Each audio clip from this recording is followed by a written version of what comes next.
Rasulullah SAW bersabda, ada 3 perkara yang aku bersumpah atasnya dan aku akan menceritakan kepada kalian suatu perkataan, maka hafalkanlah.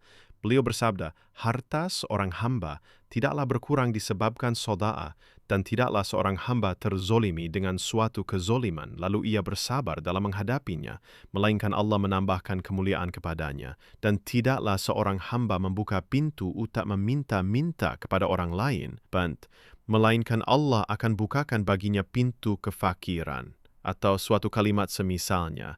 Dan aku akan sampaikan kepada kalian satu perkataan, kemudian hafalkanlah. Beliau bersabda, sesungguhnya dunia ini hanya milik 4 golongan saja. 1. Seorang hamba yang dikaruniai harta dan ilmu, kemudian ia bertakwa kepada Rabb-Nya, menyambung silaturahim dan mengetahui hak-hak Allah. Inilah kedudukan yang paling mulia. 2.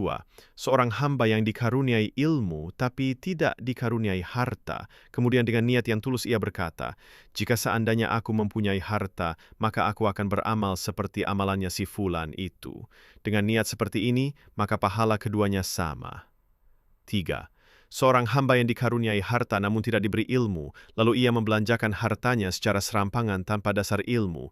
Ia tidak bertakwa kepada Rabb-Nya, tidak menyambung silaturahim dan tidak mengetahui hak-hak Allah, maka ia berada pada kedudukan paling rendah. 4.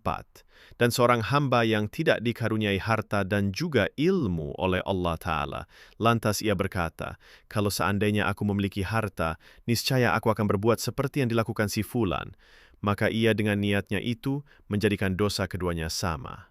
Diriwayatkan oleh At-Tirmidzi 4562 nomor 2325 dan Ahmad 4231 nomor selatan 494.